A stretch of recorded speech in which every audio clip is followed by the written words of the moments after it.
Bonjour et bienvenue à un autre culte ici à Chalon ce 30 mai 2021. Donc merci d'être avec nous, ceux qui sont de près, ceux qui sont de loin aussi, pour louer, adorer notre Dieu ensemble. Et pour commencer, je vous invite à chanter le numéro 48 dans notre livre de cantiques.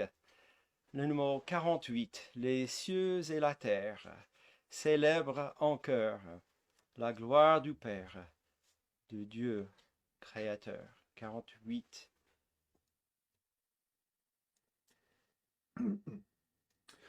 Les cieux et la terre célèbrent en chœur la gloire du Père, du Dieu créateur, qu'il est redoutable dans sa majesté, qu'il est admirable dans sa charité.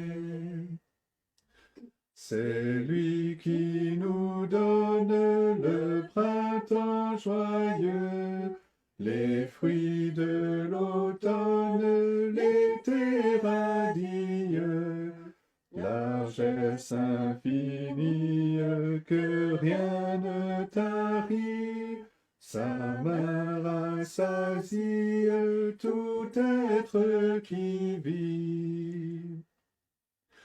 La vive lumière des cieux enflammés, l'ombre et le mystère des bois embaumés, le flot qui murmure, la fleur et le fruit, tout dans la nature nous parle de lui. Mais, ô Dieu suprême, plus que tout tes dons, c'est ton amour même que nous adorons.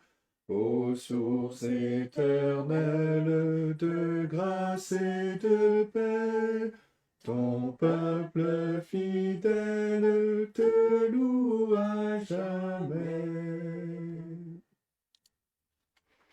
Et courbons-nous devant le Seigneur dans la prière.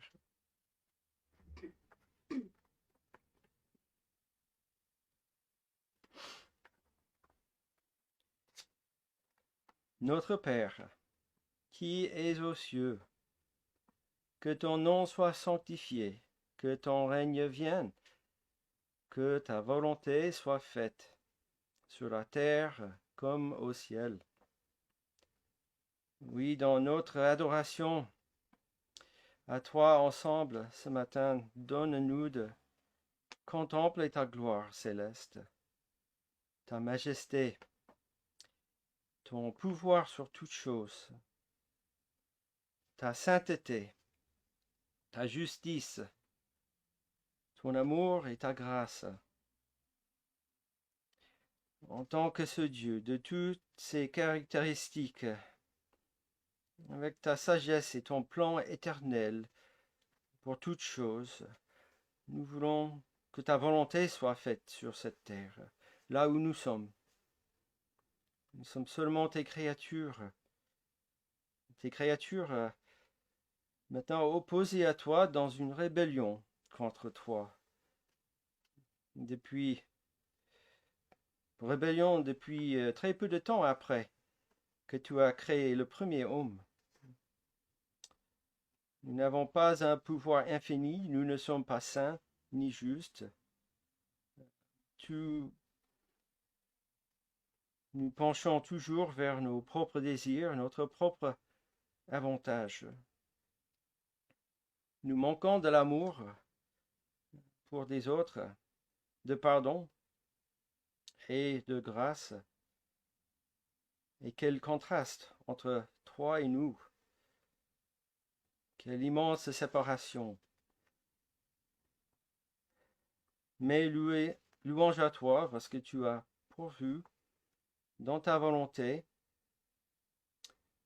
quelque chose qui vient seulement de ta part, cette réconciliation, nous avec toi, par Jésus-Christ, ton Fils qui s'est manifesté dans la chair, le seul homme qui, effectivement, n'a pas rebellé contre toi, mais qui a fait ta volonté. Et puis, il a donné sa vie pour payer ce prix de notre rébellion, notre péché contre toi. Et son sang innocent efface nos péchés devant ta face. Donc nous venons à toi dans la louange, adoration et reconnaissance en Christ. Nous sommes acceptés devant toi seulement unis à Christ pour son œuvre de substitution, pour nous sur cette croix, cet autel. Ta colère s'est apaisée envers ton peuple. Il y a donc maintenant aucune condamnation pour ceux qui sont en Jésus-Christ. Merci pour ton Fils qui a détruit cette séparation entre nous et toi, pour cet évangile. C'est ça l'évangile, cette bonne nouvelle. Et que ton esprit qui agit dans les cœurs des hommes qui entendent cette bonne nouvelle, viens à toi dans la repentance et pour vivre en nouveauté de vie, animé par toi-même, par ton esprit qui vient habiter dans le cœur qui est changé. Ô Seigneur, aide-nous, car avec ton esprit qui vit en nous, nous avons aussi toujours notre chair qui penche toujours vers notre propre gloire. Mais merci pour ta parole, tes paroles qui sont éternelles et vérité, qui nous instruit de toi et ta volonté sur la terre comme au ciel. Aide-nous à saisir l'enseignement donné par ta parole dans ce livre des juges que nous étudions. Tu es le même Dieu à l'époque des juges et le même aujourd'hui. Nous aussi, aujourd'hui, ne sommes pas différents que les hommes et femmes de l'époque des juges. Bénis et console ton peuple par tes paroles et que ton Église qui sur toute cette terre réunie en ton nom pour proclamer ce message de l'Évangile, que ton esprit agit et cherche les cœurs, change les cœurs que tu as connus d'avance même. Seigneur, nous voulons prier aussi pour ceux qui sont éprouvés dans ton Église actuellement. Que ce soit un individu, quelqu'un isolé, que ce soit un couple, que ce soit une famille, ou même toute une assemblée dans l'épreuve. Seigneur, que tu le rappelles de cette victoire qui est en Jésus-Christ et que tu les consoles. Nous aussi, nous voulons te louer pour des bonnes nouvelles que tu aussi exauces nos prières. Et nous pensons bien notre frère Jean-Christophe et ses bons résultats après ces traitements antichimie. Seigneur, nous te louons pour ta main sur lui. Et aussi nous pensons au père de Philippe qui a subi une opération et que de cœur et il va bien. Seigneur, pour toutes tes épreuves fasse un témoignage pour ta gloire. Et donc, que nous puissions te louer pour qui tu es, ce Dieu qui se révèle en Jésus-Christ ce matin. Donc, nous demandons ces choses en son nom. Amen. Eh bien, nous allons faire la première lecture dans le premier chapitre de Genèse, de la Bible. Genèse qui était écrit par Moïse, par l'inspiration de l'Esprit de Dieu qui nous explique la création. Et dans nos études de mercredi, récemment, nous avons regardé la lettre de l'apôtre Paul à Timothée et on a regardé les rôles des hommes, des femmes dans le culte et ces choses, ces conseils que l'apôtre Paul a donnés à Timothée, qui était à cette église à Éphèse à l'époque. Et ça m'a conduit à regarder des passages un petit peu partout où on voit le rôle de l'homme et de femme. Et bien sûr, on vient au premier chapitre de Genèse où l'homme et les femmes sont créés. Donc, lisons quelques versets dans Genèse chapitre 1, verset 26 jusqu'au 31, à la fin du chapitre. La parole de Dieu dit, « Puis Dieu dit, faisons l'homme à notre image, selon notre ressemblance, et qu'il domine sur les poissons de la mer, sur les oiseaux du ciel, sur le bétail, sur toute la terre, et sur les reptiles qui rampent sur la terre. Dieu créa l'homme à son image. Il le créa à l'image de Dieu. Il créa l'homme et la femme.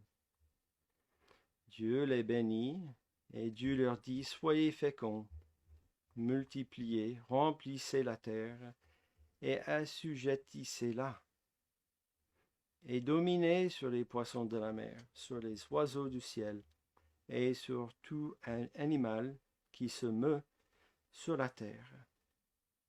Et Dieu dit, voici, je vous donne toute herbe portant de la semence, qui est à la surface de toute la terre, et tout arbre ayant en lui du fruit d'arbre et portant de la semence. Ce sera votre nourriture. Et à tout animal de la terre, à tout oiseau du ciel, et à tous ceux qui se meuvent sur la terre, ayant en soi un souffle de vie. Je donne toute herbe verte pour nourriture, et cela fut ainsi. Dieu vit tout ce qu'il avait fait, et voici, c'était très bon. Ainsi, il y eut un soir, et il y eut un matin, ce fut le 6e jour. Et voilà, nous avons la création un petit peu plus en avance de ce passage où Dieu avait créé la lumière, la terre, il a séparé la terre de l'eau et puis il a créé les animaux et puis en dernier l'homme et la femme. Et tout était bon. Tout était bon, ouais, sauf une petite chose qui est dit dans le chapitre 2, qui est un petit peu un zoom sur ce 6e jour, je pense, où Dieu avait dit, il n'est pas bon que l'homme soit seul. Et voilà, il a créé la femme. Alors, ce qui m'a frappé, c'est le verset 26, 27, que j'ai oublié. Dieu nous a créés dans son image. Donc, alors, il ne faut pas que on se soit trop fier, n'est-ce pas? Parce que les trois mots homme, Adam, terre viennent de la même racine, j'ai lu en hébreu. Donc nous sommes faits de la poussière et nous ne sommes pas égaux à Dieu du tout. C'est Dieu qui a formé nous, mais il nous a créés à son image. Alors c'est intéressant, ça nous distingue des autres animaux. Nous avons une relation spéciale avec Dieu. Il nous a donné une intelligence, personnalité, cette capacité d'avoir cette relation spéciale avec Dieu lui-même. Et tels qu'ils étaient, créés le premier homme et femme. Alors, est-ce qu'on peut imaginer ce sixième jour, cette création parfaite à ce moment? Il n'y a pas de douleur, il n'y a pas de faim. On avait toute cette nourriture donnée à l'herbe et le fruit des arbres. Ici, sauf un arbre, bien sûr, décrit plus tard. Il n'y avait pas de soif, pas de honte. L'homme et la femme, ils étaient nus. Pas de péché et pas de mort. Donc, nous puissions être consolés de voir à travers l'union avec Christ le nouveau ciel et la nouvelle terre promis dans le chapitre 21 de l'Apocalypse, n'est-ce pas? Mais voilà, ce sixième jour où tout était parfait. Je ne sais pas combien de temps entre ce jour et le chapitre 3 de Genèse. Mais les choses ont changé, n'est-ce pas? Nous, l'homme et la femme qui étaient créés à l'image de Dieu, donc pour refléter la gloire de Dieu. Eh bien, cette désobéissance dans le chapitre 3 de Genèse et la chute du premier homme dans le péché, dans la désobéissance, a changé cette relation, n'est-ce pas? Et que l'homme, il reflète pas la gloire de Dieu. Il veut refléter, en fait, la gloire de lui-même. Et j'avais oublié que au départ, c'était pas comme ça. Et voilà, Dieu nous a donné des rôles, même déjà pour l'homme et la femme. L'homme pour dominer sur toutes choses dans la création, et aussi la femme qui a été créée d'être le compagnon, je cherche le mot,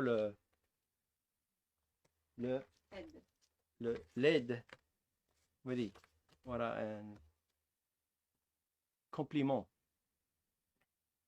à l'homme. Donc, avec ce passage en tête, chantons maintenant le numéro 293 dans le livre Les Cantiques. 293. À tes pieds, ô divin maître, je me place avec bonheur. En t'adorant, je veux être ton disciple. Ô mon sauveur, parle, j'ai soif de t'entendre, parle, je n'ai qu'un désir, que ta voix puissante et tendre à mon cœur se fasse luire.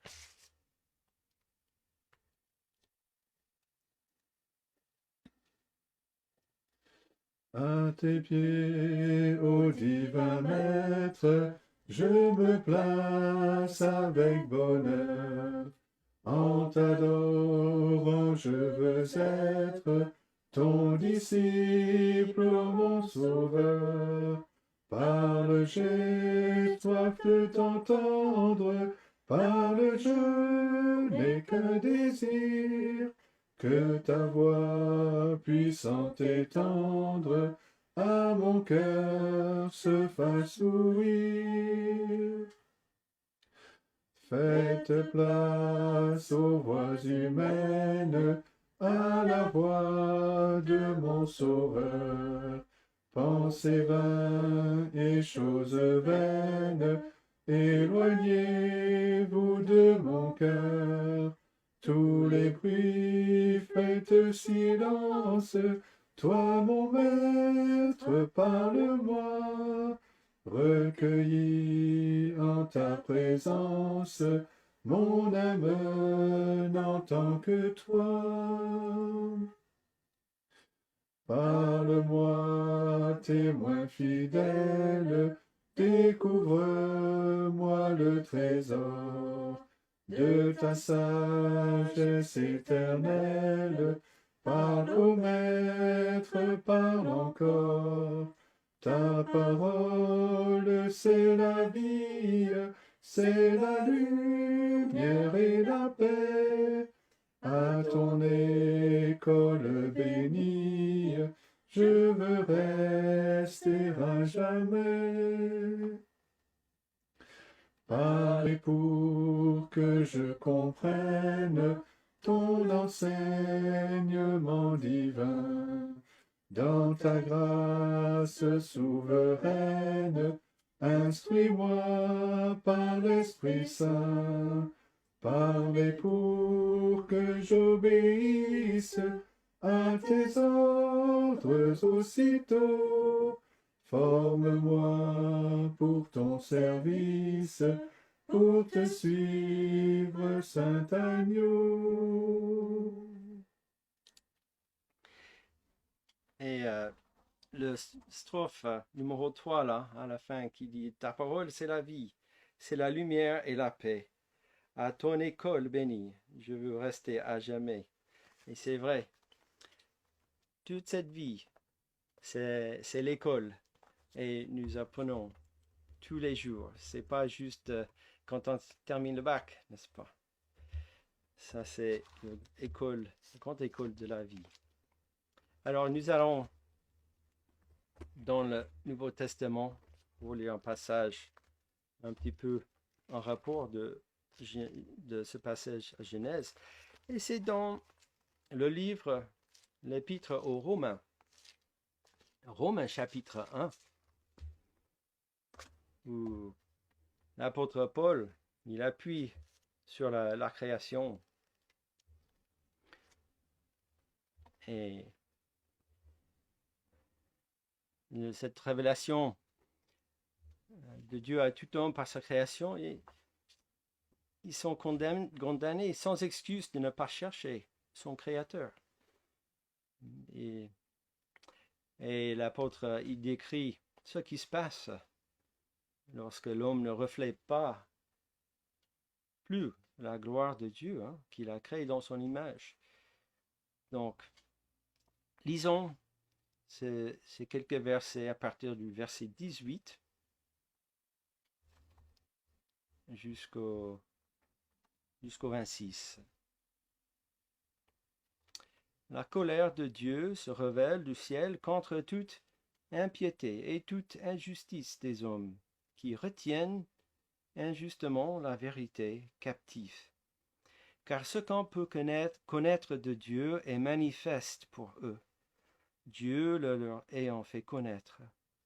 En effet, les perfections invisibles de Dieu, sa puissance éternelle et sa divinité se voient comme à l'œil nu depuis la création du monde, quand on les considère dans ses ouvrages.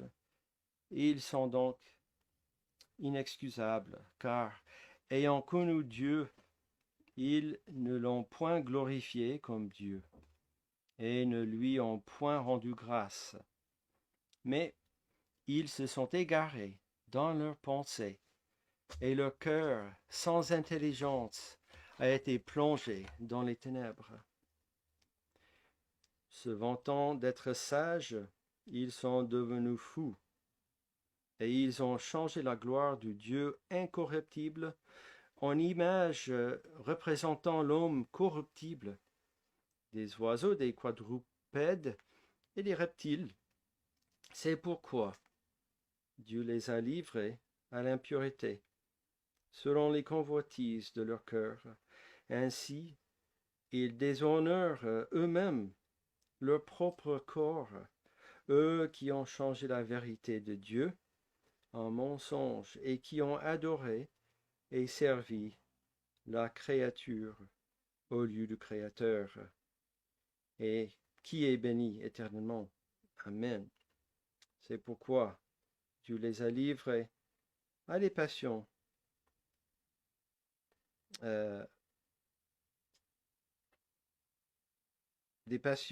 infâmes, car leurs femmes ont changé l'usage naturel en celui qui est contre nature. Et nous attendons là la lecture. Donc, voilà ce qui se passe. L'apôtre Paul qui donne cette image réelle de l'homme qui cherche sa propre gloire et qui peut aller même très loin à l'opposé dans cet engrenage de péché. Alors, quel est le remède? Quelle est la solution? Comment on peut renverser cette situation? Eh bien, il faut venir. Le seul moyen, c'est de venir à Christ. L'apôtre décrit Christ comme ce deuxième Adam qui amène la vie.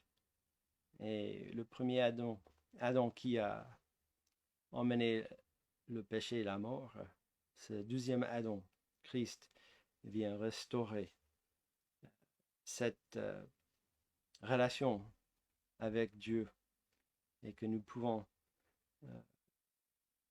être réconciliés avec Dieu en Christ. Et l'apôtre Paul dit la même chose aux Éphésiens, dans sa lettre aux Éphésiens en chapitre 4. Et où il parlait de ceux qui sont à l'église à Éphèse, qui disaient « Vous ne devez plus marcher comme les païens. Ils ont l'intelligence obscurcie, ils sont étrangers à la vie de Dieu à cause de l'ignorance qui est en eux, à cause de l'endurcissement de leur cœur. » Et puis, il va un petit peu plus loin pour dire que « Mais vous, ce n'est pas ainsi que vous avez appris Christ, si du moins vous l'avez entendu, et si conformément à la vérité qui est en Jésus.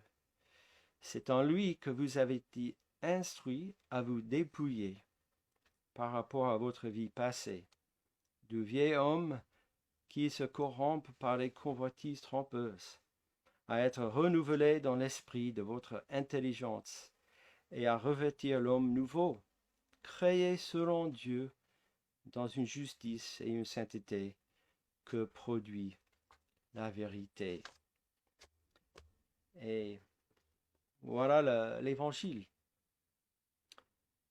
la rédemption en Jésus-Christ. Donc, que ceux qui ont des oreilles d'entendre puissent entendre la parole de Dieu. Je vous invite à chanter le numéro 249 maintenant. 249,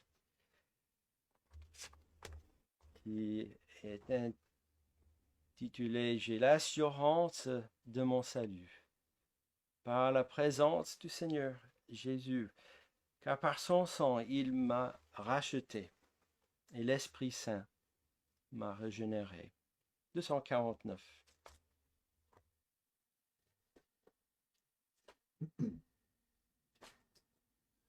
J'ai l'assurance de mon salut par la présence du Seigneur Jésus, car par son sang il m'a racheté et l'Esprit Saint m'a régénéré. C'est mon histoire, c'est là mon chant. Louez mon Sauveur à chaque instant. C'est mon histoire, c'est là mon chant. Louez mon Sauveur à chaque instant.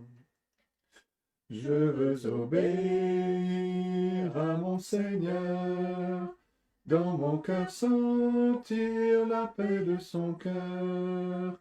Veiller et prier, l'attendre un jour, me laisser lier par son amour. C'est mon histoire, c'est là mon chant, louer mon Sauveur à chaque instant. C'est mon histoire, c'est là mon chant, louer mon Sauveur à chaque instant.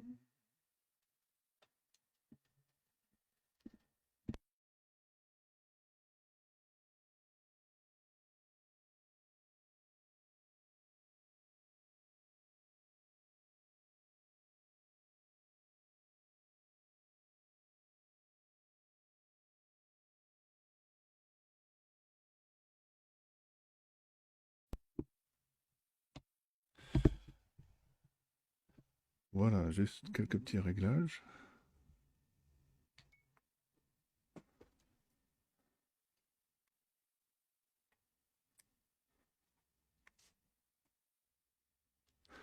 Voilà. Je vous invite à ouvrir la parole de Dieu dans le livre des Juges et nous continuons donc notre série dans ce livre. Nous allons lire au chapitre 6 à partir du verset 33. Juges chapitre 6 à partir du verset 33 jusqu'au verset 8 du chapitre 7. Juges 6 à partir du verset 33. Et voici donc la parole de Dieu. Tout Madian, Amalek et les fils de l'Orient se rassemblèrent. Ils passèrent le Jourdain et campèrent dans la vallée de Jizréel. Gédéon fut revêtu de l'Esprit de l'Éternel. Il sonna de la trompette, et Abiézer fut convoqué pour marcher à sa suite. Il envoya des messagers dans tout Manassé, qui fut aussi convoqué pour marcher à sa suite. Il envoya des messagers dans Azer, dans Zabulon et dans Nephtali, qui montèrent à leur rencontre. Gédéon dit à Dieu, « Si tu veux délivrer Israël par ma main, comme tu l'as dit, voici, je vais mettre une toison de laine dans l'air. Si la toison seule se couvre de rosée et que tout le terrain reste sec, je connaîtrai que tu délivreras Israël par ma main, comme tu l'as dit. » Et il arriva ainsi. Le jour suivant, il se leva de bon matin, pressa la toison et en fit sortir la rosée, qui donna de l'eau plein une coupe. Gédéon dit à Dieu, « Que ta colère ne s'enflamme point contre moi, et je ne parlerai plus que cette fois. Je voudrais seulement faire encore une épreuve avec la toison, que la toison seule reste sèche, et que tout le terrain se couvre de rosée. » Et Dieu fit ainsi cette nuit-là.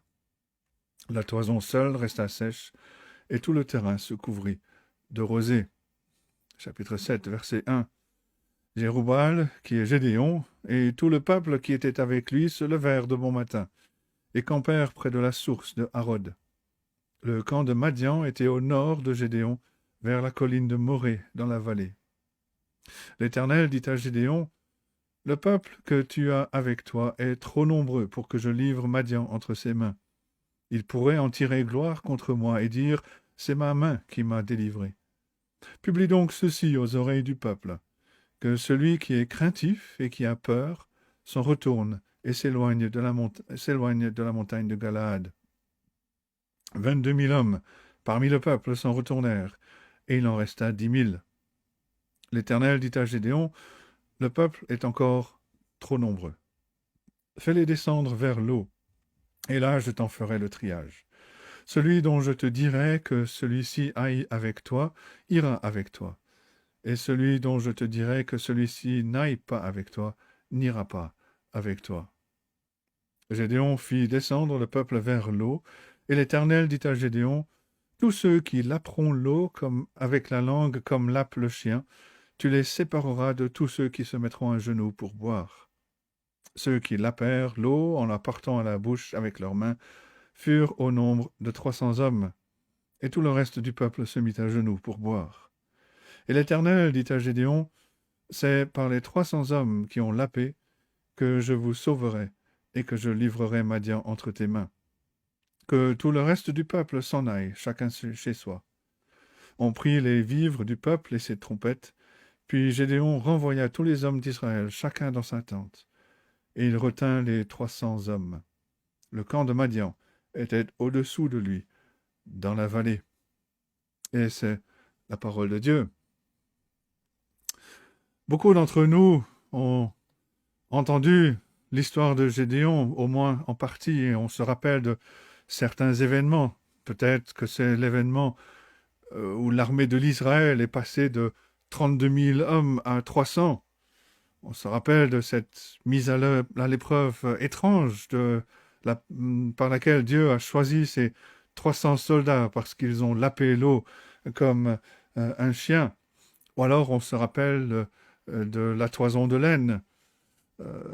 Quand la plupart des chrétiens pensent à Gédéon, ils pensent à ce guerrier dont la foi était faible, qui a poussé Dieu à faire ce test de rendre la toison de laine sèche d'une part et ensuite mouillée.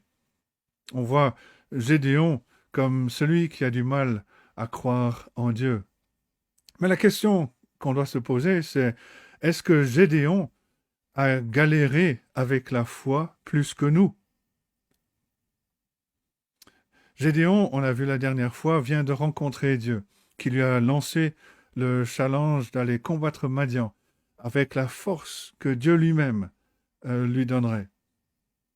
Et comme nous, très souvent, Gédéon a essayé de se défiler de cette responsabilité en affirmant que sa tribu était insignifiante, que sa famille était petite, qu'il n'était personne, même dans sa famille. Gédéon n'était pas un leader né, un combattant, un gars qui aimait être au devant. On l'a vu la dernière fois, il battait le froment dans un pressoir. Comme on dit, loin des yeux, loin du cœur. Il n'avait jamais été dans le centre d'entraînement de l'armée d'Israël. Il n'aspirait pas à rejoindre les forces armées. Et on peut comprendre Gédéon, on peut avoir de la sympathie pour lui. Le challenge que Dieu lui a lancé était énorme. Mais pour nous, est-ce que nous avons la foi en Dieu? Est-ce que nous croyons dans toutes les affirmations claires que Dieu nous a données dans sa parole? Est-ce que nous agissons sur la base de ce que Dieu a dit? La bonne nouvelle, c'est que Dieu n'est pas surpris quand on manifeste peu de foi ou une foi faible. La meilleure nouvelle, c'est que Dieu nous aime toujours en Jésus-Christ. Et la grande nouvelle, c'est que Dieu désire que notre foi en lui grandisse et devienne de plus en plus forte. Et Gédéon nous montre comment Dieu agit pour atteindre ce but. Et tout d'abord, le premier grand point, nous avons l'appel au service dans les versets 33 à 35. Là où il y a un grand besoin, il est impératif d'avoir un appel au service. Et Gédéon se retrouve face à ce grand besoin. Verset 33, tout Madian, Amalek et les fils de l'Orient se rassemblèrent. Ils passèrent le Jourdain et campèrent dans la vallée de Jizréel. Un grand nombre d'ennemis s'étaient rassemblés contre le peuple que Dieu s'était choisi. Et en fait, c'est simplement plus de ce que Israël avait déjà connu pendant les 7 dernières années. Et Madian en particulier se manifestaient pour voler la nourriture de cette vallée qui est la vallée la plus verdoyante, la plus productive du pays. Et cette fois-ci, Madian est venu avec les Amalécites, un peuple qui venait essentiellement de l'est du Jourdain. Et l'expression les fils de l'Orient fait sans doute référence à un autre groupe qui a rejoint les rangs de l'ennemi. Et cette armée énorme, elle est décrite comme une multitude de sauterelles au verset 12 du chapitre 7. Et elle s'est répartie dans la vallée de Jezreel. Alors simplement pour que vous puissiez voir sur la carte, c'est symbolisé par le trait vert. Alors une vallée n'est pas aussi droite bien sûr, mais c'est juste pour vous dire que c'est dans cet endroit-là que se trouve la vallée de Jezreel. Cette partie du pays était la plus riche, la plus productive du pays. C'est peut-être aussi la raison pour laquelle il y a eu beaucoup de conflits dans cette région. C'est dans cette vallée, rappelez-vous, que Barak a vaincu Sisera. Beaucoup d'autres combats ont été menés dans cette vallée au travers des siècles. Mais en venant dans cette vallée, en s'installant dans cette vallée de Jezreel, l'ennemi a empiété sur la promesse de Dieu. Dieu avait retiré cette terre précisément des mains des nations qu'il avait rejetées pendant les siècles. Leur péché, leur pratique religieuse était une abomination à l'Éternel. Les Amalécites en particulier étaient une puanteur pour Dieu, parce qu'ils avaient attaqué l'arrière-garde des Israélites alors quand Israël avançait vers le pays de la promesse. Et maintenant, ces peuples qui avaient attisé la colère de Dieu étaient en train d'occuper la terre que Dieu avait donnée au peuple qu'il s'était choisi, à Israël, tout en rajoutant, en même temps, qu'Israël était aussi en train d'attiser la colère de Dieu à cause de ses péchés. Mais cela illustre de façon très claire l'empiètement de Satan, l'empiètement du péché dans la vie du peuple de Dieu. Pour le croyant, le péché n'appartient plus à nos vies, puisque Dieu nous a rachetés pour lui-même en payant le prix de la rançon par le sacrifice, par le sang versé par le Seigneur Jésus-Christ sur la croix. Nous sommes la possession de Dieu, nous lui appartenons. Lorsque nous choisissons de pécher, lorsque nous choisissons de vivre comme le reste du monde que Dieu n'a pas racheté, c'est comme si nous ouvrions les portes de la propriété de Dieu pour inviter l'ennemi à entrer et à occuper le terrain. Et cela entraîne le besoin de délivrance, le besoin de libération. Tout comme Israël, nous prenons pleinement conscience de ce besoin quand l'ennemi occupe la place dans nos vies. Et pour le peuple d'Israël, la présence de l'ennemi signifiait toujours souffrance et désespoir. Le peuple était humilié à cause de son péché. Et la vision de cette armée ennemie énorme sur leur propriété aurait dû les rendre malades. Cette vision de l'armée énorme était de toute façon inacceptable pour Gédéon. Et c'est pour ça qu'il lance l'appel. Il est poussé par l'Esprit de Dieu. Verset 34. Et il lance l'appel. Gédéon fut revêtu de l'Esprit de l'Éternel. Il sonna de la trompette. Et c'est clair à partir de ce verset que Dieu a fait quelque chose de spécial pour Gédéon. Dieu a envoyé son Esprit Saint pour aider à équiper et à motiver Gédéon pour le service.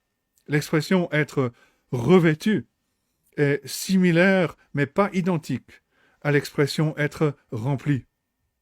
Être revêtu décrit une occasion unique de demeurer avec. C'est une relation spéciale dans laquelle l'Esprit de Dieu vient contraindre, donner la puissance, ou donner un talent, ou donner une motivation. Il y a beaucoup d'occasions dans l'Ancien Testament où l'on voit Dieu préparer des serviteurs pour le service en envoyant l'Esprit Saint les revêtir. C'est ce que Dieu a fait, par exemple, pour les artisans qui ont construit le tabernacle et son mobilier à l'époque de Moïse. Othniel a connu cette aide inhabituelle de l'Esprit Saint pour délivrer Israël. On l'a vu en Juge chapitre 3, verset 10. Plus tard, Dieu va revêtir de son Saint-Esprit Jephthé, en Juge chapitre 11, verset 29. Mais cela ne va pas l'empêcher à faire un vœu stupide. Samson a démontré la présence de l'Esprit Saint sur lui de façon remarquable, mais il n'a certainement pas vécu comme un croyant rempli de l'Esprit Saint de l'époque du Nouveau Testament. Et donc, quand on lit que Dieu a revêtu Gédéon de son Esprit Saint, cela ne devrait pas nous amener à croire que Gédéon est devenu soudainement un modèle de sainteté. Non, il est toujours aussi humain que nous. Il a toujours la même personne qu'il a été. Mais revêtu de l'Esprit Saint, motivé par l'Esprit Saint, Gédéon sonne l'alerte. Il appelle à l'action. Et cette déclaration dans le contexte de Dieu qui revêt Gédéon de son esprit pourrait nous amener à croire que Gédéon était poussé par l'esprit pour sauter le pas et lancer le challenge au peuple de le suivre. C'est une possibilité. Mais on peut voir les choses différemment. Est-il possible que Dieu voulait se montrer tout-puissant en détruisant l'armée immense, cette armée ennemie, en utilisant Gédéon tout seul, comme il allait utiliser Samson plus tard? Est-il possible que l'appel au service lancé par Gédéon soit motivé par la crainte de Gédéon? En nous basant sur le reste de l'histoire, il est possible, probable que Gédéon était encore très craintif. Mais ce qui me pousse à cette réflexion, c'est qu'il n'y a pas d'indication dans le texte qui nous dise que Dieu a ordonné à Gédéon de rassembler une armée. Mais en même temps, il est clair que le rassembler d'une armée était la volonté de Dieu, afin qu'il enseigne à Gédéon une leçon importante au sujet de la foi. Mais il n'y a pas d'indication dans le texte qui nous dise que Dieu a ordonné à Gédéon de rassembler une armée. Mais voilà, Gédéon a sonné de la trompette pour rassembler une armée. Mais il n'a appelé que certaines personnes. Alors bien sûr, il a appelé sa famille. La fin du verset 34. Abiézer fut convoqué pour marcher à sa suite. Abiézer et les siens faisaient partie de la famille élargie de Gédéon. Même si Gédéon se considérait comme étant le petit dans la famille, ses proches ont quand même répondu à son appel. Il a aussi appelé les personnes qui étaient affectées par l'oppression, verset 35. Il envoyait des messagers dans tout Manassé, qui fut aussi convoqué pour marcher à sa suite. Il envoyait des messagers dans Azer, dans Zabulon, dans Nephtali, qui montèrent à leur rencontre. Et encore une fois, si on remet la carte, on voit que c'est vraiment les tribus du nord du pays, des tribus qui ont été affectées par la présence de l'ennemi dans la vallée de Jezreel. Mais le fait que 32 000 personnes aient répondu à l'appel pour combattre Madian, ce n'est pas une indication que c'était un soulèvement populaire parmi les tribus du Nord. Au contraire, l'histoire nous montre que c'est Dieu qui a rassemblé ce grand nombre d'Israélites pour enseigner des leçons importantes à Gédéon au sujet de la foi. Et quelle belle façon d'apprendre que Dieu garde sa promesse sans une armée humaine, que de rassembler cette armée, de laisser Gédéon voir cette armée, et puis de renvoyer les soldats chez eux. Quelle belle façon d'apprendre que Dieu garde sa promesse. Mais voilà, Gédéon est appelé au service. Deuxièmement, on a une démonstration d'une foi faible. dans les versets 36 à 40. L'armée est rassemblée, mais Gédéon lutte avec le doute. Il doute de la véracité de la parole de Dieu. Verset 36, Gédéon dit à Dieu, « Si tu veux délivrer Israël par ma main, comme tu l'as dit. » Et le mot « si » devrait nous sauter aux yeux. Comment Gédéon pouvait-il dire « si » quand Dieu a promis d'être avec lui? Dans le verset 6 et 16 du chapitre 6, le verset 12 et 16, pardon, du chapitre 6. Dieu lui avait déjà ordonné d'aller avec la force qu'il avait, verset 14 du chapitre 6. Maintenant, il a reçu la force d'agir en étant revêtu par l'Esprit Saint, verset 34. Et Dieu a rassemblé une très grande armée qui, d'un point de vue humain, aurait dû être un encouragement. Qu'est-ce que Gédéon voulait de plus? Les actions de Gédéon à ce stade nous rappellent que même si une personne est revêtue de l'Esprit de Dieu, cela ne la transforme pas en une autre personne. Gédéon était une personne craintive, timide, et il restait une personne, la même personne, même revêtue de l'Esprit. Et de façon générale, les hommes et les femmes aujourd'hui ne développent pas soudainement des personnalités différentes quand l'Esprit de Dieu vient les habiter à la nouvelle naissance. Nous avons toujours le caractère de notre chair. Cela implique parfois une lutte. Cela peut nous pousser au doute, à la crainte. C'est pour cela que Dieu nous a donné des avertissements au sujet de notre relation avec le Saint-Esprit qui nous habite. Il dit par la plume de l'apôtre Paul, par exemple, en Éphésiens 4, verset 30, « N'attristez pas le Saint-Esprit de Dieu, par lequel vous avez été scellés pour le jour de la rédemption. » Et en 1 Thessaloniciens 5, 19, « N'éteignez pas l'Esprit. » Gédéon démontre qu'il est encore craintif, malgré les promesses de Dieu. Mais étaler la toison de laine n'était pas une question pour Gédéon d'essayer de découvrir la volonté de Dieu, parce que Dieu avait déjà révélé sa volonté, et Gédéon le reconnaît. Il le dit au verset 36, il dit « Comme tu l'as dit, si tu veux délivrer Israël par ma main, comme tu l'as dit. » Donc Gédéon connaît la volonté de Dieu. C'est intéressant de noter que dans ces moments de test, de mise à l'épreuve, Gédéon n'utilise plus le nom de Yahvé, c'est-à-dire le Dieu éternel, le Tout-Puissant. Il utilise le terme plus général d'Élohim, Dieu. Et à défaut d'autre chose, ce test, cette mise à l'épreuve démontre que Gédéon n'était pas encore suffisamment expérimenté, établi dans la confiance en Dieu. Rappelez-vous, il venait d'une famille qui adorait Baal. Peut-être que Gédéon n'était pas familier avec les promesses de Dieu. Il n'avait probablement jamais réellement cru dans une promesse de Dieu. Et son problème est le doute. Et en y réfléchissant bien, nous qui professons connaître le Seigneur Jésus-Christ comme notre Sauveur, nous qui sommes aussi bien équipés et envoyés avec autant d'autorité que Gédéon, nous continuons à douter. Pourquoi? Est-ce que, comme Gédéon, nous souffrons de la faiblesse de notre chair avec crainte et insécurité?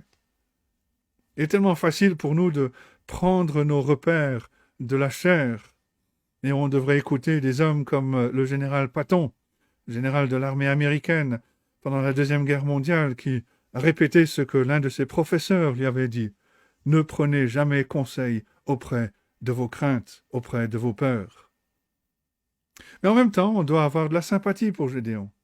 Pendant les 7 dernières années, l'ennemi revenait sans cesse pour voler les Israélites de leur récolte, de leur nourriture, de leur bétail. Et maintenant, les ennemis sont comme des sauterelles qui couvraient tout le pays. 6 verset 5.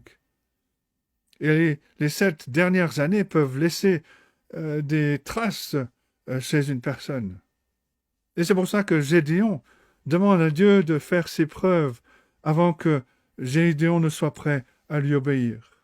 Il demande d'abord à Dieu de mouiller la toison de laine et de laisser la terre sèche. Verset 37. Voici, je vais mettre une toison de laine dans l'air. Si la toison seule se couvre de rosée et que tout le terrain reste sec, je connaîtrai que tu délivreras Israël par ma main, comme tu l'as dit. C'était peut-être une toison spéciale que Gédéon possédait. Et dans un sens, c'est une image très triste qui révèle qu'à cause du péché du peuple, Gédéon, qui avait peut-être même fait paître un troupeau dans le passé, n'avait plus que cette toison de laine qui lui restait. Gédéon était faible, mais Dieu ne l'a pas grondé. Gédéon a demandé à Dieu, Dieu a répondu, verset 38, et il arriva ainsi. Le jour suivant, il se leva de bon matin, pressa la toison, et on fit sortir la rosée, qui donna de l'eau plein une coupe. Dieu a répondu au-delà de ce que Gédéon avait demandé. Il a donné bien plus que simplement de la rosée. Il a pourvu une coupe pleine d'eau. Alors ok, la situation est réglée. Gédéon est convaincu. Si seulement. Au lieu de cela, et même après la bonté de Dieu, Gédéon continue de douter. Il demande plus de preuves à Dieu. Verset 39, Gédéon dit à Dieu, que ta colère ne s'enflamme point contre moi, et je ne parlerai plus que cette fois. Je voudrais seulement faire encore une épreuve avec la toison, que la toison seule reste sèche, et que tout le terrain se couvre de rosée. Et Dieu est rempli de patience, de longanimité. Dieu aurait très bien pu réprimander Gédéon. Il aurait pu le punir. Mais Dieu est patient, parce que Dieu veut le faire grandir. Verset 40. Et Dieu fit ainsi cette nuit-là. La toison seule resta sèche, et tout le terrain se couvrit de rosée. La patience de Dieu est incroyable. Dieu est davantage préoccupé par notre croissance dans la foi que nous le sommes. Mais qu'est-ce qui se passe ici? Gédéon demandait à Dieu de lui prouver qu'il n'était pas une simple force de la nature, mais qu'il était souverain sur les forces de la nature. Gédéon ne cherchait pas de petits signes pour l'aider à prendre une décision. Non, Gédéon voulait comprendre la nature de Dieu. Rappelons-nous que, comme j'ai dit, Gédéon venait d'une famille qui adorait Baal, que Gédéon n'avait pas la révélation de Dieu dans sa parole comme nous l'avons aujourd'hui. Et Gédéon voulait des réponses là où sa foi était faible et mal informée. On ne peut pas utiliser cet événement comme une justification pour demander à Dieu des petits signes pour prendre une décision, parce que ce n'est pas ce que Gédéon fait ici. Gédéon demande une révélation surnaturelle de Dieu pour lui montrer qui il était réellement. Et ce passage, donc, n'est pas au sujet de comment prendre une décision, mais c'est au sujet de notre besoin de demander à Dieu de nous donner la grande image de qui il est, de sa nature, de sa personne. Mais par rapport à Gédéon, nous avons un avantage. Nous vivons après la venue du Seigneur Jésus-Christ, qui a révélé le Père, comme l'auteur de la lettre aux Hébreux nous le dit, chapitre 1, versets 1 et 2, après avoir autrefois, y compris pendant la période de Gédéon, après avoir autrefois, à plusieurs reprises et de plusieurs manières, parlé à nos pères par les prophètes, Dieu, dans ces derniers temps, nous a parlé par le Fils. Gédéon a demandé de l'aide pour grandir dans la foi. Parce que Gédéon allait avoir besoin d'une foi suffisamment forte pour la suite. Gédéon a mis Dieu à l'épreuve à 2 reprises pour savoir s'il pouvait faire confiance à Dieu. Et Dieu allait mettre Gédéon à l'épreuve à 2 reprises pour savoir si Gédéon allait lui faire confiance. Quand nous demandons à Dieu de l'aide pour grandir dans la foi, Dieu, dans sa grâce, nous répond et nous dirige vers la révélation complète et finale de sa nature, de son caractère, de sa personne. Il nous dirige vers le Seigneur Jésus-Christ. Quand on se retrouve comme Gédéon à douter des promesses de Dieu, ou même de la présence de Dieu, nous pouvons lui demander de nous diriger à nouveau vers son Fils, en criant « Je crois, viens au secours de mon incrédulité ». C'est ce dont Gédéon avait besoin, et il l'a obtenu, et Dieu fera de même pour nous. Mais dans cette situation étrange, Dieu a laissé Gédéon, si on peut dire, fixer les règles, mais Gédéon allait maintenant jouer selon les règles qu'il avait lui-même établies. Et troisième grand point, l'évidence d'une foi forte, au chapitre 7, les 8 premiers versets. Gédéon va apprendre que servir Dieu, ce n'est pas au sujet de soi. Cette histoire parle de comment Dieu fait grandir la foi de Gédéon. Gédéon avait besoin d'être mis à l'épreuve, comme il avait mis Dieu à l'épreuve. Et pour commencer, Dieu déclare qu'il y avait trop de volontaires. Selon la sagesse humaine, ils s'étaient tous préparés à la bataille. Verset 1 du chapitre 7, Jérubbal, qui est Gédéon, et tout le peuple qui était avec lui se levèrent de bon matin et campèrent près de la source de Harod. Le camp de Madian était au nord de Gédéon, vers la colline de Morée, dans la vallée. Gédéon fait lever le peuple très tôt de leur camp. Et le fait qu'il se lève tôt est significatif, parce qu'une personne déprimée ou affligée, en général, ne se lève pas très tôt. Et ça semble être une indication que Gédéon a maintenant une foi suffisamment forte pour croire dans la promesse de Dieu au sujet de la délivrance. Mais cette foi nouvellement trouvée allait être mise à l'épreuve. Et dans la sagesse de Dieu, il fallait un nombre moins important de guerriers. L'Éternel dit à Gédéon, verset 2, « Le peuple que tu as avec toi est trop nombreux pour que je livre Madian entre ses mains. Il pourrait en tirer gloire contre moi et dire, c'est ma main qui m'a délivré. » David, dans le psaume 20, verset 8, réalise ceci, ceux-ci s'appuient sur leurs chars, ceux-là sur leurs chevaux.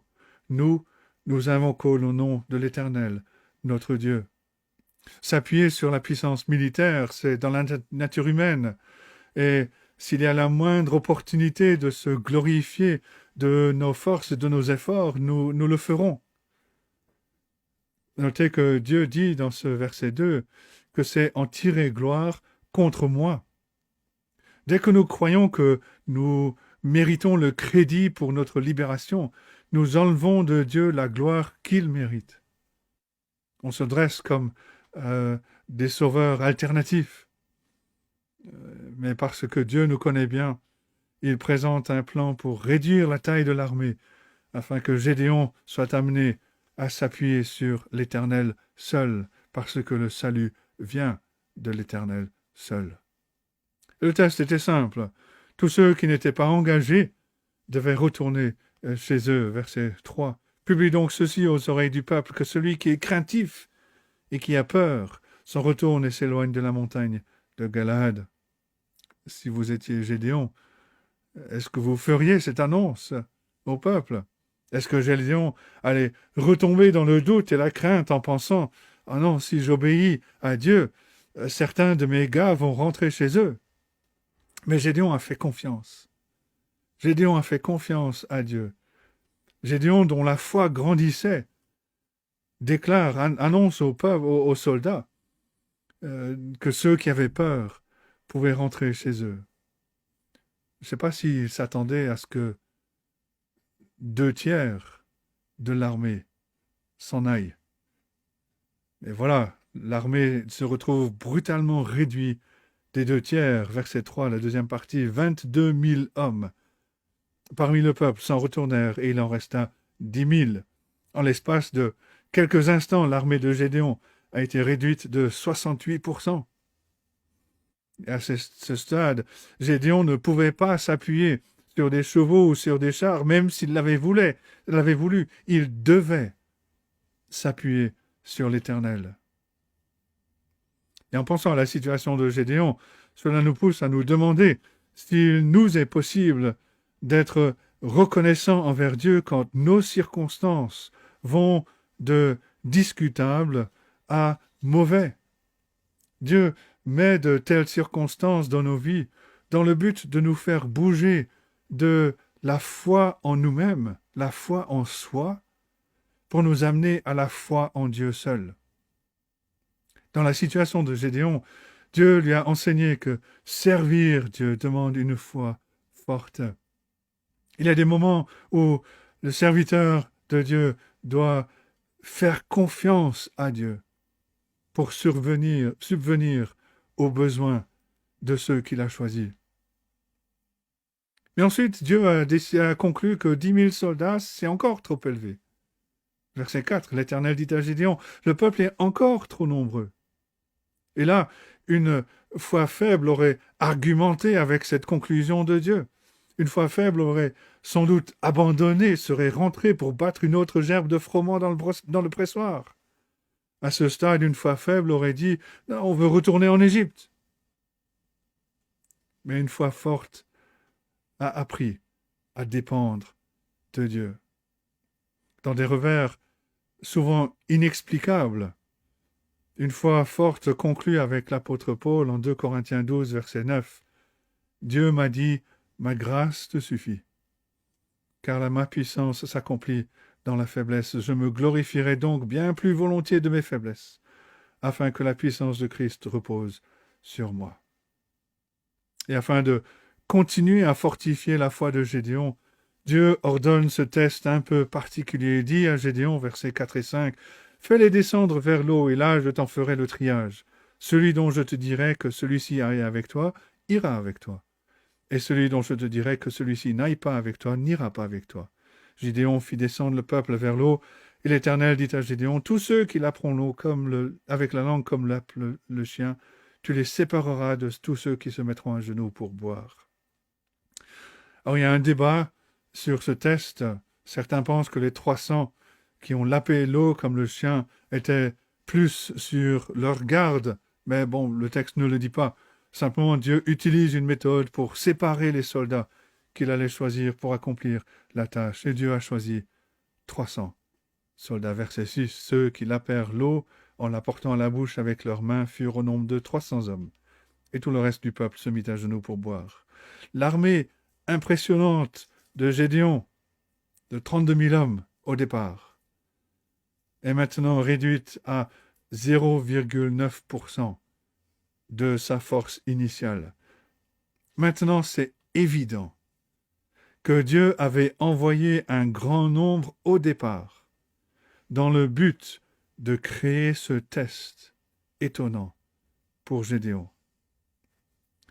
Dieu avait déjà promis qu'il sauverait son peuple.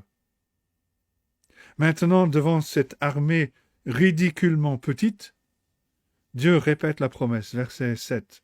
L'Éternel dit à Gédéon, « C'est par les 300 hommes qui ont la paix que je vous sauverai, que je livrerai Madian entre tes mains, que tout le reste du peuple s'en aille chacun chez soi. » Laisser partir 9700 hommes et les laisser retourner chez eux est une décision téméraire selon l'évaluation humaine. Mais obéir à Dieu est une démonstration de la foi. Et la foi, la véritable foi, se démontre par des actions. Parce que les hommes ont cru dans les promesses de Dieu.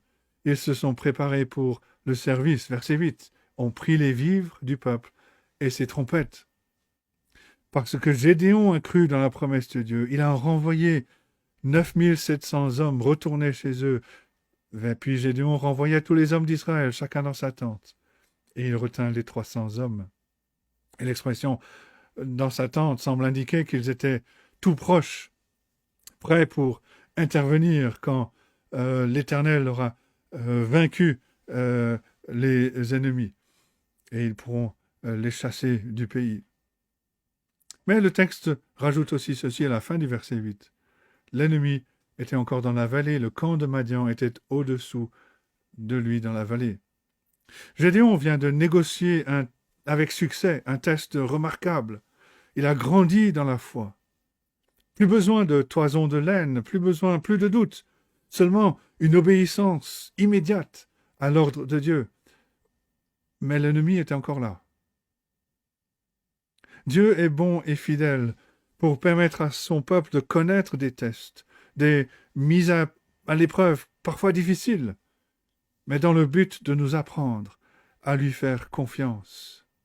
Parfois le test semble impossible, mais Dieu est fidèle, sa grâce est suffisante. Et même après avoir appris et grandi dans la foi, nous regardons, nous découvrons que l'ennemi n'est pas encore parti, il est encore dans la vallée.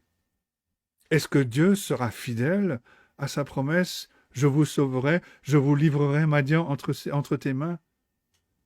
Oui, il sera fidèle. Ces deux réductions de l'armée d'Israël sont faites afin que le peuple ne se glorifie pas dans sa propre force. Plus tard, Gédéon pourra regarder en arrière et se dire « La victoire est à l'Éternel, pas à moi. Ma seule part, c'est de lui faire confiance, de lui obéir. La gloire revient à Dieu. Le privilège me revient à moi. » Les 300 hommes pourront dire plus tard « C'était impossible pour nous de remporter la victoire. On était si peu nombreux par rapport à cette armée de sauterelles. Cette victoire vient de Dieu. La gloire lui revient. Le privilège nous revient d'avoir le droit de faire partie de son œuvre. » Mais le reste du peuple pourrait aussi dire « Je n'y étais même pas. Et Dieu m'a délivré sans que je fasse quoi que ce soit. » Que Dieu soit loué. Et on voit à nouveau le principe du salut qui revient sans arrêt dans ce livre et dans toute la Bible. Dieu ne sauve pas par des moyens attendus ou par la puissance. La plupart des juges, on l'a déjà vu, on continuera de le voir, la plupart des juges sont improbables. Les victoires défient la logique humaine. Gédéon vient d'une famille insignifiante, d'une tribu faible, et doit faire face à Madian avec une poignée de soldats.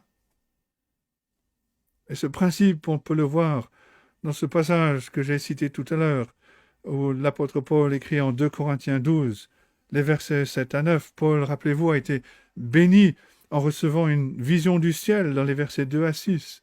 Mais il souffre de ce qu'il appelle une écharde dans la chair, un ange de Satan venu pour me souffleter.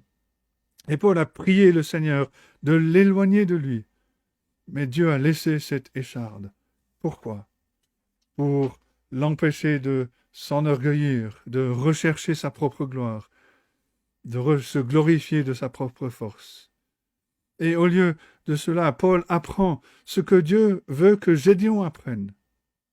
Ma grâce te suffit, car ma puissance s'accomplit dans la faiblesse. Et la réponse de Paul dans ce passage de 2 Corinthiens 12 est une réponse de foi absolue, de l'humilité qui est à l'opposé de la suffisance. Il dit au verset 9 et 10, « Je me glorifierai donc bien plus volontiers de mes faiblesses, afin que la puissance de Christ repose sur moi, car quand je suis faible, c'est alors que je suis fort. » En d'autres mots, Paul dit, « Regardez ma faiblesse, tout ce qui a été accompli l'a été par Dieu seul. Voyez combien il est fort pour être capable d'œuvrer à travers moi. » Que Dieu soit loué. Dieu n'agit pas simplement malgré notre faiblesse. Dieu agit à cause de notre faiblesse. Il dit que sa puissance de salut œuvre quand nous sommes faibles, que nous savons que nous sommes faibles. Alors qu'est-ce que cela veut dire en pratique? 3 choses. D'abord, ce principe est la base pour le salut. On ne peut pas être sauvé si nous croyons que nous sommes bons ou capables de nous sauver nous-mêmes. Nous devons reconnaître que nous n'avons aucun mérite, qu'il n'y a rien de bon en nous. La deuxième chose, c'est que ce principe explique comment la repentance fonctionne. Ce n'est que lorsque nous reconnaissons nos manquements devant Dieu, que nous reconnaissons notre faiblesse, que sa grâce et son amour deviennent plus réels, plus précieux à nos yeux. Si quelqu'un vous disait « J'ai payé une de vos factures », vous ne savez pas quelle mesure de joie vous devez manifester avant de connaître le montant de cette facture. Et plus la dette est grande, plus la joie est grande en réalisant que cette facture est payée. Et ce n'est donc qu'en voyant notre faiblesse totale que la force de connaître la grâce et l'amour de Dieu nous est donnée. Et troisièmement, ce principe explique comment nous grandissons presque toujours en tant que chrétiens. Nos problèmes arrivent parce que de bonnes choses deviennent trop importantes à nos yeux. Et la colère, la crainte, le découragement viennent à cause d'idoles, des bonnes choses qui sont devenues des choses que nous pensons être capables de nous sauver, de nous donner de l'importance. Ce n'est que lorsque ces choses sont retirées que nous trouvons notre sécurité et notre valeur dans le Seigneur Jésus-Christ. Et cela nous donne de la stabilité, de la profondeur, de la force. Et c'est ce principe qui est illustré dans cette histoire. Gédéon et tout Israël allaient être tentés de mettre leur confiance dans leur armée de 32 000 personnes. Mais Dieu retire 99% des soldats, de sorte que la victoire allait les pousser à mettre leur confiance en Dieu d'une nouvelle façon. Et alors qu'ils se préparent à affronter la grande armée de Madian, qu'ils réalisent qu'ils ne sont que 300 soldats, ils vont se sentir extrêmement faibles. Comment iront-ils à la bataille? Seulement lorsqu'ils sauront qu'ils sont réellement faibles, mais que Dieu est plus fort que la plus grande armée dans ce monde. Ma grâce te suffit, car ma puissance s'accomplit dans la faiblesse. Que Dieu nous aide à méditer sur ces choses et qu'il bénisse sa parole à nos cœurs ce matin. Amen. Merci Philippe. Merci d'avoir travaillé sur ce texte pour vraiment le ramener visible et vraiment détaillé pour nous. Je ne sais pas pour vous, mais pour moi, qui a grandi dans une église où j'étais petit, on avait l'école du dimanche pour les petits et on entendait toujours ces histoires de l'Ancien Testament comme Gédéon, qui était un grand guerrier, un héros, et il faut faire comme lui, n'est-ce pas? Mais lorsqu'on voit dans ce texte plus près, on voit qu'il n'était pas si fort que ça. Et en fait, c'est Dieu qui délivre. C'est la main de Dieu qui nous délivre de nos ennemis. Et toute gloire revient à lui. Et mes amis, n'est-ce pas, s'il y a quelque chose de bon en nous, de grâce, d'amour, de pardon, ça vient pas de nous, ça vient directement de Dieu. Et donc, on se rappelle de ce passage dans nos combats quotidiens. Alors, pour terminer notre culte avec un cantique, je vous invite à chanter le numéro 200. Que la grâce de Dieu soit sur toi. Numéro 200.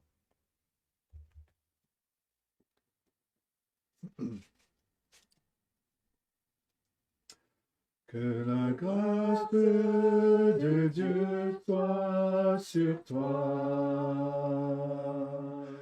pour t'aider à marcher dans ses voies.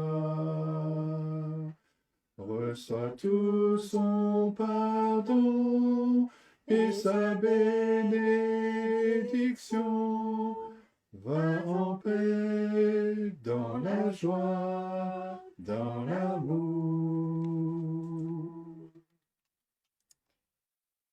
Et je lis cette bénédiction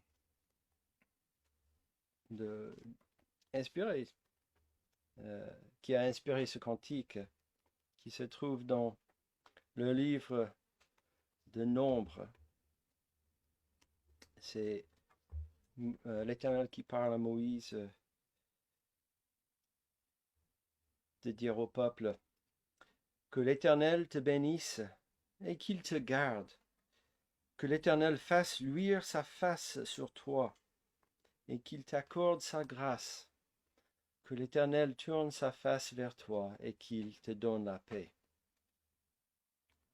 C'est ainsi qu'ils mettront mon nom sur les enfants d'Israël et je les bénirai. Amen.